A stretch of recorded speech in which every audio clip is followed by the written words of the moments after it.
Mistress CEO के प्यार पर भरोसा करके उसके घर आई ताकि अपनी डोमिनेंस दिखा सके। उसने गलती से सीईओ की मां को उसकी वाइफ समझ लिया। न सिर्फ उसने उस औरत को ओल्ड और अगली कहकर इंसल्ट किया, बल्कि एक बैंक कार्ड निकाला जिसमें $3 करोड़ थे और कहा कि तुरंत सीईओ के पास से दूर हो जाओ। तभी उस औरत को पता चला कि उसका बेटा उसकी सप्लीमेंट्री कार्ड से मिस्ट्रेस को सपोर्ट कर रहा था ताकि वो अपनी वाइफ को मिस्ट्रेस से डील करने में हेल्प कर सके। औरत ने इनडायरेक्टली अपनी स्टेटस को सीईओ की वाइफ के रूप में कंफर्म किया। फीलिंग रॉन्ग्ड, उसने कहा कि उसकी मदर इन लॉ उसे सबसे ज्यादा प्यार करती है, इसलिए मिस्ट्रेस कभी भी इस घर की असली लेडी नहीं बन सकती। मिस्ट्रेस ने धमकी दी कि फ्यूचर में ये घर सिर्फ सीईओ का होगा और उसने पूरी तरह से सीईओ की मां को इग्नोर कर दिया। वो खुद को ही घर की असली मालकिन मानने लगी। उसने औरत को कहा कि 3 दिन के अंदर घर खाली कर दे। नॉइज सुनकर बटलर तुरंत वहां आया। औरत ने उसे सिग्नल दिया कि उसकी असली आइडेंटिटी सीक्रेट रखी जाए। मिस्ट्रेस के जाने के बाद औरत ने बटलर को ऑर्डर दिया कि उसकी बहू के अकाउंट में $5 करोड़ ट्रांसफर कर दे। उसने बहू को कहा कि फिलहाल विदेश चली जाओ और वापस मत आना। उसने ठान लिया था कि अपनी बहू के लिए मिस्ट्रेस को एक अच्छा सबक सिखाएगी। इधर मिस्ट्रेस भागकर सीईओ के कान में मीठी बातें फूंकने लगी। सीईओ वैसे भी हैबिचुअली इररिस्पॉन्सिबल था। जो भी उसे खुश कर दे वो समझता था कि वो उसके साथ सच में सिंसियर है। उसने मिस्ट्रेस को बिना शर्त पैम्पर किया और अपनी वाइफ की जान बचाने वाली कुर्बानी और सालों की डिवोशन को पूरी तरह भूल गया। वो अपने दिन वाइफ से डिवोर्स की प्लानिंग में बिताने लगा। मिस्ट्रेस को खुश करने के बाद वो आधी रात को घर लौटा। उसकी मां लिविंग रूम में पूरी रात उसका इंतजार कर रही थी। उसे देखते ही सीईओ तुरंत घुटनों पर बैठ गया। मां ने फैमिली रूल्स पर एक लंबा लेक्चर शुरू कर दिया। उसने साफ कहा कि उनकी फैमिली की असली लेडी सिर्फ उसकी बहू है। अगर वो फिर से मिस्ट्रेस के साथ चक्कर में पड़ा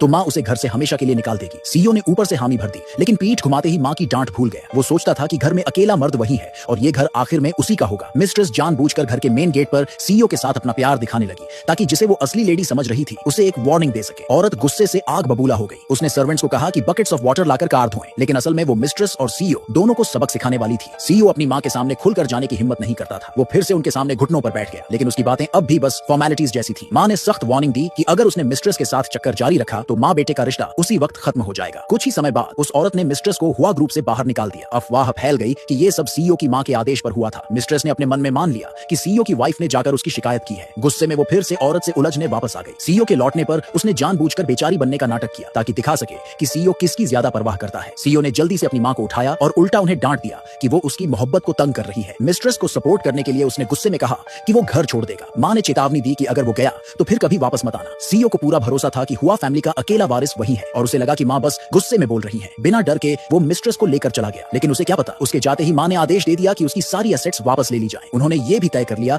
कि फैमिली बैंक्वेट में अपनी बहू को हुआ फैमिली का वारिस घोषित करेंगे। सीईओ को इसकी कोई खबर नहीं थी। उल्टा वो मिस्ट्रेस के लिए मां से भिड़ने की सोच रहा था। उसने मिस्ट्रेस को वो ब्रूच भी दे दिया जो हुआ फैमिली की असली लेडी का सिंबल था। उसका इरादा था कि बैंक्वेट में हुआ फैमिली की विरासत अपने नाम कर ले और फिर वाइफ से डिवोर्स कर ले। मिस्ट्रेस के दिल में फिर भी थोड़ी बेचैनी थी, लेकिन सीईओ ने कह दिया कि अगर मां ने अपोज किया तो वो मां और वाइफ दोनों को हुआ ग्रुप से बाहर कर देगा। कुछ ही समय बाद मिस्ट्रेस सीईओ की मां से मिलने पहुंची। उसका प्लान था कि मौके का फायदा उठाकर फ्यूचर मदर इन लॉ को इंप्रेस कर ले, लेकिन जैसे ही उसने उनकी तरफ मुड़कर देखा वो पूरी तरह स्टन्ड रह गई।